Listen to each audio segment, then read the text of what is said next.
देखिए, एक बात बताता मैं आपको कि तुम में जो सबसे बड़ा गुण प्रकट होता है जब तुम अपने को जान लेते हो। सबसे बड़ी कोई चीज़ प्रकट होती है तुम्हारे जीवन में, और वो चीज़ जो है वो तुम्हारे संपूर्ण जीवन में उभर कर सामने आती है। वो क्या है? बोलो, क्या हो सकती है? जब तुम अपने आत्म स्वरूप में, अपने आत्मदेव में, अपने इस चेतना के इस गहराई में जब जाते हो, जो पहला मोती प्रकट होता है, पहला डायमंड जो निकल कर सामने आता है उस गहराई से, उसका नाम है विनम्रता। तुम जानने के अहंकार से मुक्त हो जाते हो। तुम कुछ जानते हो, इससे तुम मुक्त हो जाते हो, क्योंकि तुमने जान लिया कि इसको जाना जा सकता नहीं। तुमने जान लिया कि जिसको मैं जानने चला था, यार उसको तो जाना ही नहीं जाता। उसको तो जाना जा ही नहीं सकता ना, क्योंकि तुम्हारी बुद्धि कि वहां तक पहुंच ही नहीं है। तुम पकड़ोगे कैसे उसको? बुद्धि तो उसको जान सकती है ना कि जिसको वो जान रही है। एक परिचय वाला व्यक्ति परिचय को जानेगा। तो पहली जो चीज उभर के सामने आती है वो है विनम्रता, कि मैं कुछ जानता नहीं। इसलिए सुकरात के पास भी जब लोग जाते थे ना, तो सुकरात भी कहते कि मैं कुछ नहीं जानता, मैं जानने न जानने के बाहर निकल गया हूं। और जो नहीं जानता वो बहुत जानने के दावे करता है। जो नहीं जानता वो बहुत तर्कों के द्वारा, इसके द्वारा, प्रमाणों के द्वारा। जैसे एक कबीर का जीवन में एक बार काशी में सत्संग हुआ किसी पंडित के साथ।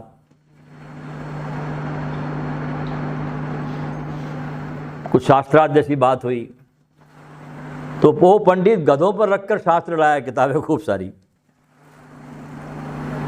जब कोई नहीं जानता आदमी तो बहुत तर्क देता है, सिद्ध करता है।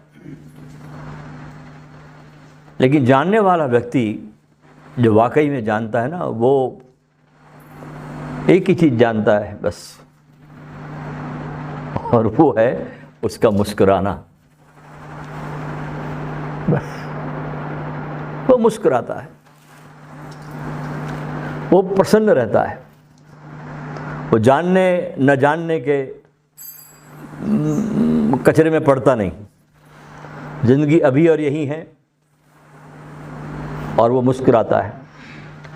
और जब विनम्रता तुम्हारे संपूर्ण जीवन में जब उभरती है, तो दूसरा हीरा प्रकट होता है। कौन सा? तुम्हारा अहंकार लुप्त हो जाता है। क्योंकि विनम्रता के सामने अहंकार टिकेगा कहाँ? विनम्रता जब आ गई तो अहंकार को खड़े रहने की जगह ही नहीं है। अहंकार तो खड़ा ही होता है तुम्हारी अकड़ में। तुम अकड़ते हो, उसकी उपस्थिति में अहंकार को बल मिलता है, तो तुम्हारा अहम लुप्त होता है। तीसरा हीरा प्रकट होता है कि तुम्हारी छुपी हुई परम चेतना का महान व्यक्तित्व उभरता है। अब तुम्हारी चेतना उभरती है, और चूंकि तुम उसमें अपने प्राण डाल रहे हो, उसमें प्राण है ही। तुमने अपनी शक्ति को, प्राणों को कहीं और खोज में, भटकने में, जानने में, जिज्ञासा में, समझने में लगाया। वहां से ऊर्जा मुक्त हुई तो कहां जाएगी? वो तुम्हारे ही भीतर जाके तुमको सींचने लगती है।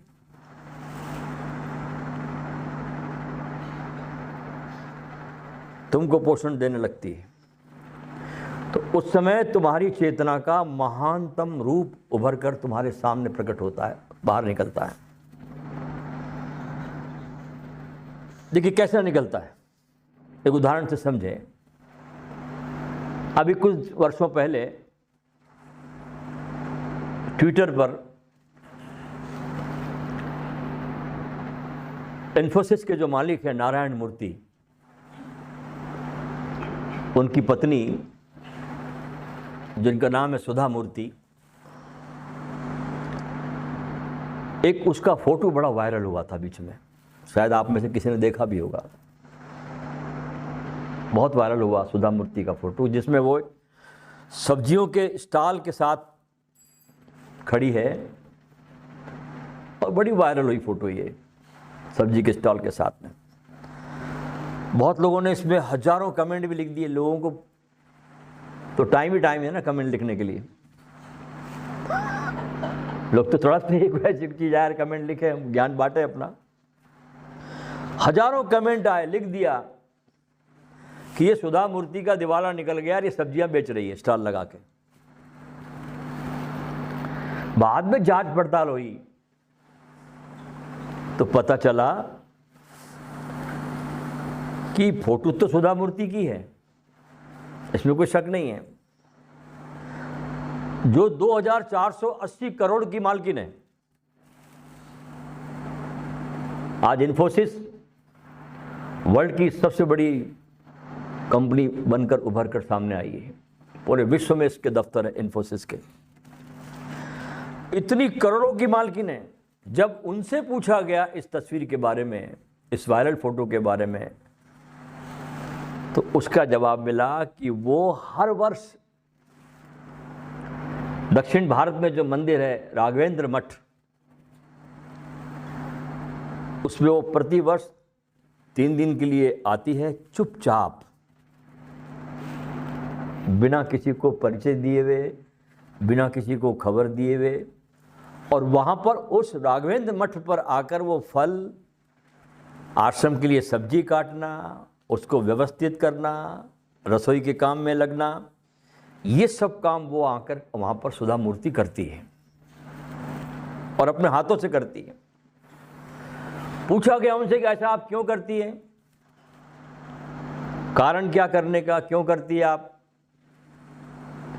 तो उसने कहा कि ये अपने अहम को मारने की एक सर्वोत्तम विधि है, जो मैंने पंजाब में गुरुद्वारे में होने वाली कार सेवा को देखकर सीखी है। ये वहां से आया। पैसों का दान देना अच्छी बात है, बहुत अच्छी बात है, लेकिन स्वयं शारीरिक श्रम करना, और वो भी सामान्य लोगों के साथ आश्रम पर शारीरिक श्रम करना, आश्रम के लोगों के साथ, सामान्य लोगों के साथ, और सामान्य लोगों की तरह कोई विशेष उपस्थिति को नहीं दर्शाना, 3-4 दिन रहना, ये मेरे अहंकार में वृद्धि नहीं होने देता। और वर्ष भर में मैं इस भाव को लेकर भी मैं सेवा कार्य में रहती हूँ। वो कितना, वो कहाँ कहाँ दान करती है, कैसे करती है, वो ये बताना नहीं चाहती। और ये बात निश्चित है कि वो दान भी करती होगी तो करोड़ों में करती होगी,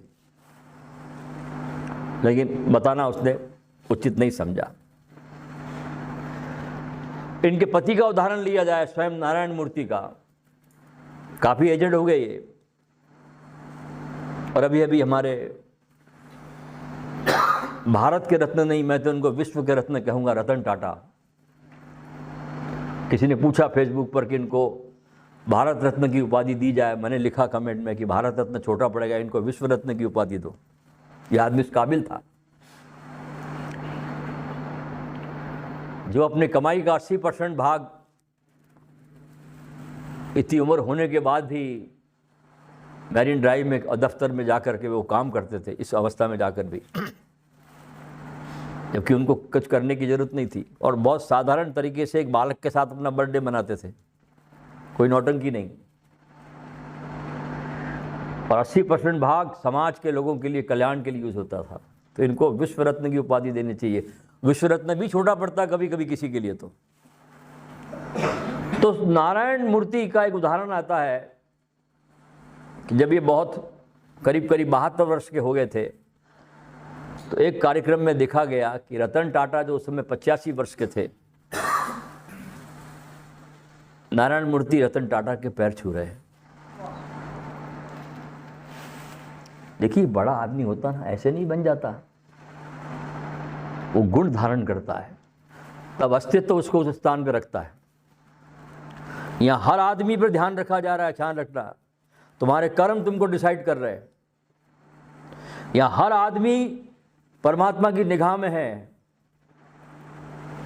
वो तुमको लाखों आंखों से देखता है। तुम्हारे पास तो 2 आंखें, वो 1000 आंखों से देखता है, लाखों आंखों से देखता है। वो तुमको हजारों हाथों से देता भी है, और जब वक्त आ जाए तो लाखों हाथ से वापस ले भी लेता है। तो एक कार्यक्रम के दौरान नारायण मूर्ति को रतन टाटा के पैर छूते हुए सबने देखा है। तो मैं कहना चाहता हूं कि विनम्रता जब तुम्हारे जीवन में आती है तो ये घटनाएं आपके जीवन में आएगी आएगी। जब मैंने सब सारा देखा तो मैं भी सोच में पड़ गया यार, कि इतने ऊंचे स्थान पर पहुंचने के बाद भी क्या ऐसा करना संभव है? कितना कठिन है कि जिनके नौकरों के पास एसयूवी कारें हो, इनके नौकरों के पास बड़ी बड़ी गाड़ियां एसयूवी, कि जिनके नौकरों के पास एसयूवी गाड़ियां हो, आलीशान बंगले हो, जो बंबई से सीधा अपने चार्टर्ड प्लेन में बैठ करके सीधा जामनगर रिफाइनरी जाता हो और शाम को वापस लौटता हो, ये नौकर इनके। बंबई से सुबह सुबह इनको प्लेन दिया जाता, खुद का इनका प्लेन, चार्टर्ड प्लेन इनका, मैनेजर का इनका। वो बैठता है शाम को काम करता है जामनगर रिफाइनरी में, और शाम को वापस लौट जाता है। तो जिन नौकरों के पास इतनी आलीशान व्यवस्था हो, वो औरत सुधा मूर्ति एक सामान्य कार सेवक महिलाओं के साथ उसी तरह काम करे, और ये काम आजकल में नहीं 15 और 16 साल से कर रही है। 15-16 साल से करे और किसी को भी पता ना चले। तो विनम्रता दोस्तों इतनी बड़ी बात है तुम्हारे जीवन में कि इस विनम्रता के सामने परमात्मा को भी तुम्हारे सामने झुकना पड़े, वो भी झुकना पड़े उसको भी, कि यार कमाल कर दिया, इसके सामने तो झुकना ही पड़ेगा। इसलिए प्रज्ञावान मनुष्य बहुत साधारण दिखता है, और जहां पर बहुत जोर जोर से उद्घोषणा हो रही होती ना,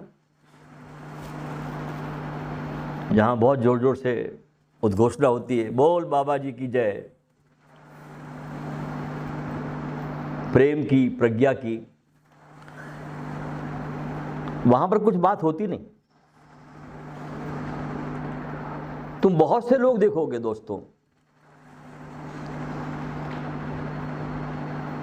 कि जो बाहर तो विनम्रता की तरह रहते हैं, लेकिन भीतर उनके भीतर अहंकार खड़ा रहता है। बस साध लिया है, बाहर की विनम्रता को ओढ़ लिया है, व्यवहार में दुनिया को दिखाने के लिए ले आए। थोपी भी बात है।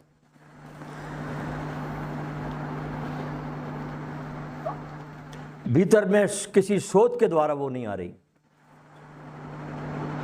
ऊपर से वो आती है। एक बार क्या हुआ कि हमारे देश में बहुत अच्छे चुनाव आयुक्त हुए, एक बड़ा नाम है उनका, बड़ा उन्होंने काम किया इस देश में, टी.एन. शेषन। ये भी बड़ा गजब आदमी था, बहुत ही गजब। कुछ भारत ने तो रत्न पैदा किए, उसमें टी.एन. शेषन थे। इन्होंने पूरी चुनाव प्रक्रिया को बदल दिया जब ये आए। तब जब ये आयुक्त था तब एक बार ये उत्तर प्रदेश की यात्रा पर गया, उनके साथ उनकी पत्नी भी थी। रास्ते में एक बगीचे के पास ये लोग रुके, एक बाघ आया, वहां रुके।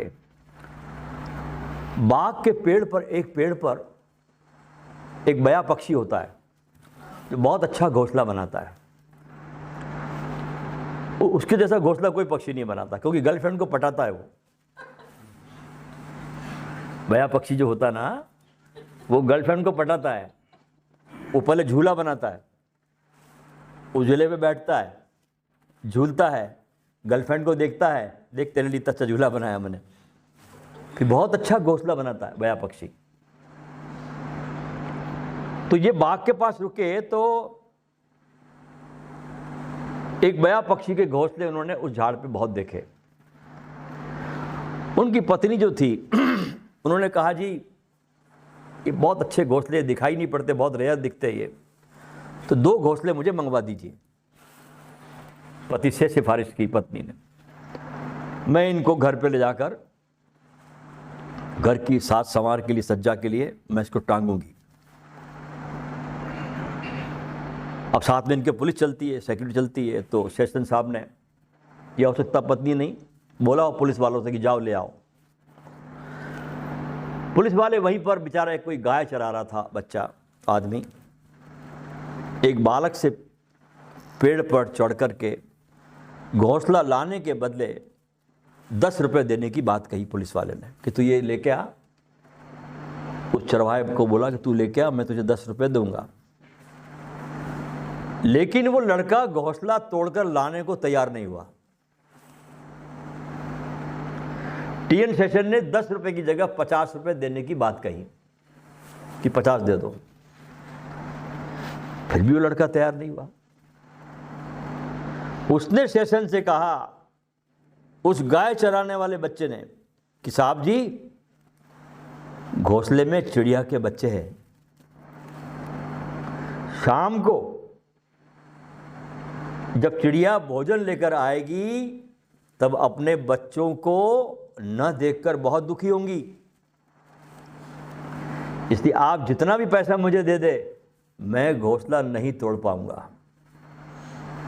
इस घटना के बाद टीएन सेशन को आजीवन गिलानी रही कि जो एक छोटा सा अनपढ़ चरवाहा सोच सका बालक, और उसके अंदर जैसी संवेदनशीलता थी इस जगत के प्रति, बेपड़े आदमी के भीतर, इतने बड़े आईसीएस अफसर होने के बाद भी उनके अंदर ये सोच क्यों नहीं पैदा हुई? गैर पढ़े लिखे बच्चे में आ गई संवेदनशीलता, ये उसमें मुझमें क्यों नहीं आई? टीएन सेशन जिंदगी भर इसमें ग्लानि में रहे, वो उनके भीतर क्यों नहीं उत्पन्न हुई? उन्होंने कहा कि छोटे से बालक के सामने मेरा सब आईसीएस पद मेरा पद सब छोटा पड़ने लगा, सब गायब हो गया। मैं उसके सामने बहुत बौना हो गया, एक सरसों के बीज के समान हो गया मैं उनके सामने। इसलिए शिक्षा, पद और तुम्हारी सामाजिक कितनी भी बड़ी स्थिति हो, मानवता के मापदंड कभी नहीं बन सकते। अपनी चित्त की प्रकृति को जानिए कि कितनी उसमें संवेदनशीलता है, और वही ज्ञान है। ज्ञान किताबों को पढ़ लेना नहीं है, ज्ञान तुम्हारे चित्त की संवेदनशीलता तुम में कितनी है, इसको जानना ज्ञान है। बहुत सी सूचनाओं के संग्रह से कुछ नहीं प्राप्त होता। आप लाख सूचनाएं इकट्ठी कर लो, कुछ नहीं मिलता। जीवन तभी तुम्हारा दोस्तों सार्थक होगा,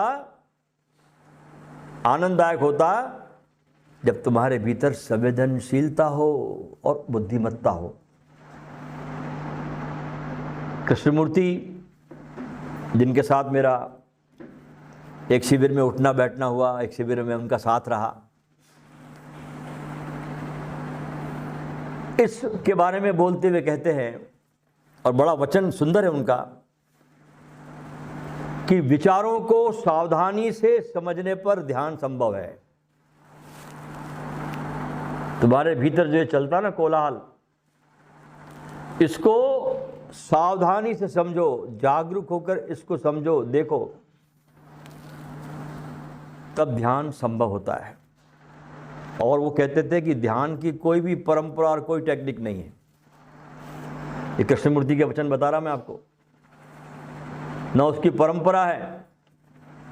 तुम नहीं बोल सकते कि बुद्ध की परंपरा से तुमको ध्यान घट जाएगा। अब हजारों साल हो गए बुद्ध को गए हुए, 2500 साल के ऊपर हो गए, सब लोग विपස්සना कर रहे हैं, कौन हुआ बताइए? लोग सांस देख रहे हैं, और कुछ देखने को मिला नहीं क्या?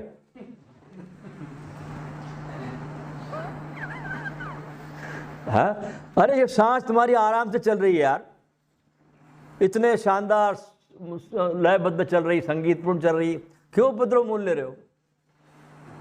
बुद्ध ने लिया, उसकी वो जाने, तुम उपद्रव क्यों ले रहे हो सांसों को देखने का? ये बताओ, उसे होता क्या है? देखते रहो सांस। अब देख रहे लोग 2500 साल से सांसों को।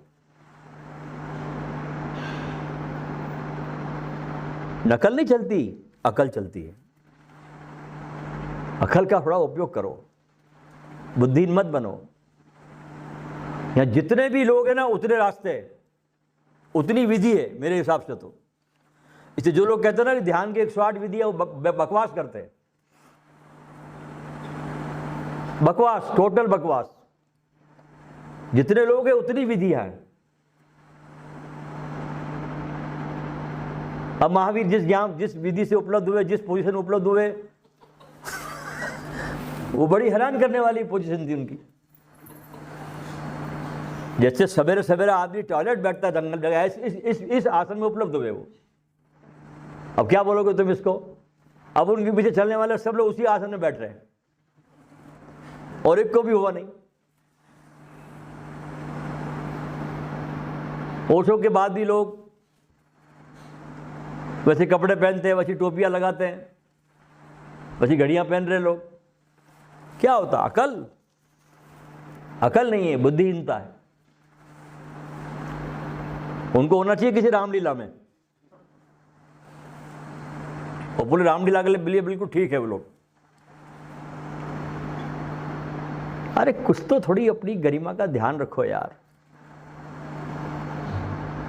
तुमको परमात्मा ने जो बनाया, तुमको पूरा बनाया है, तुम्हारी अपनी यूनिकनेस है। तुमको अपनी यूनिकनेस का पता ही नहीं है कि तुम क्या हो, तब तुम नकल में पड़ते हो। तो ध्यान की कोई भी परंपरा और कोई टेक्निक हो नहीं सकती, कृष्णमूर्ति कहते हैं। मनुष्य जब स्वयं में अपने विचारों को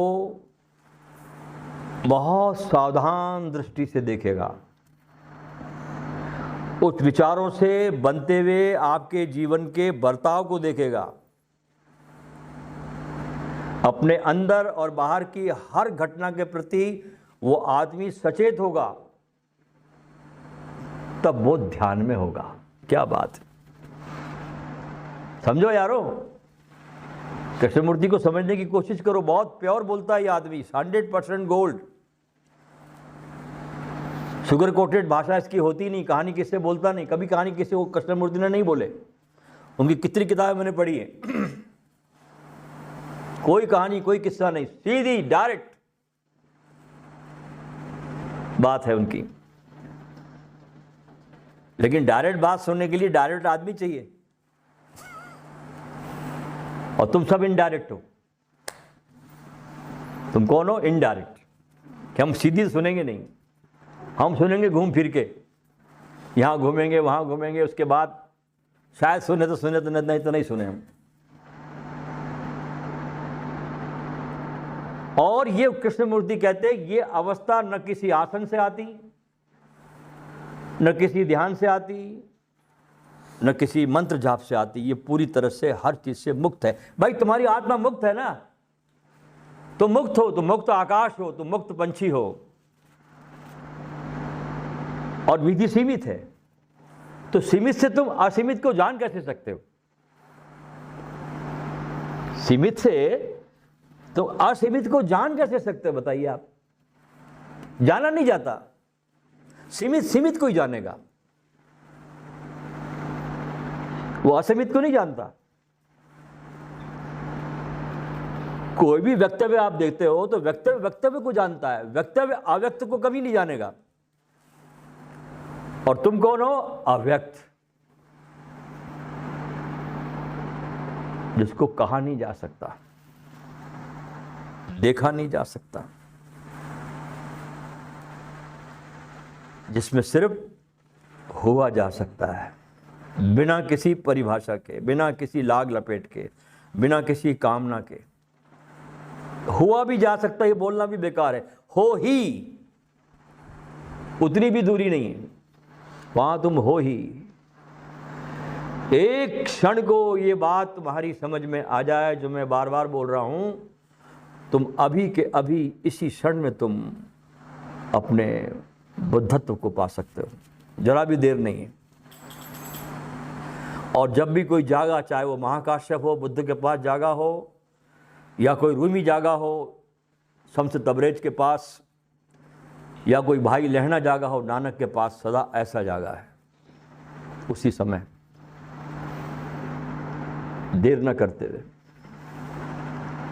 हम सोचते यार सुन लो, अच्छी अच्छी बातें बता रहा है, या आदमी बाद में करेंगे, वो बात कभी नहीं आती, जीवन टालते चले जाते। अभी सुनो, और जब मैं बोलता हूं तो मेरे साथ बहते रहो, उसमें मेरे साथ जीवन में उस धड़कते रहो जब मैं बोल रहा हूं आपको। तब मेरे वक्तव्य को अपने जीवन का अनुभव बनने दो, अपनी सांसों में रमने दो, उसको तुम्हारे खून खून में दौड़ने दो, उसको एहसास में बस जाने दो, तो मुझको सुनना सार्थक हुआ। तो मैं भी तुम्हारे लिए एक मनोरंजन बन जाऊंगा, जैसे ओशो बन गए मनोरंजन। अब 30 साल से लोग सुन रहे हैं नसरुद्दीन की कहानियां, चंदूलाल मारवाड़ी, पता नहीं क्या क्या उसमें है लफड़े, सब सुन रहे लोग। लेकिन उससे होता क्या है? जब तक तुम किसी भी बुद्ध की वाणी को अपने रग रग में न बहने दो खून की तरह,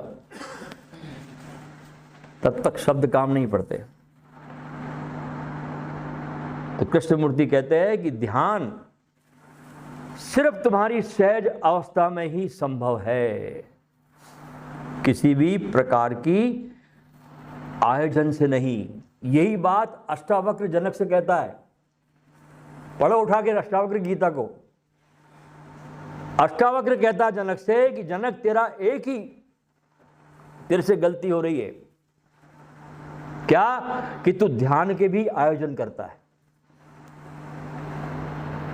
तू ध्यान के भी आयोजन करता है, यही तेरी गलती है, क्योंकि तू ध्यान है ही।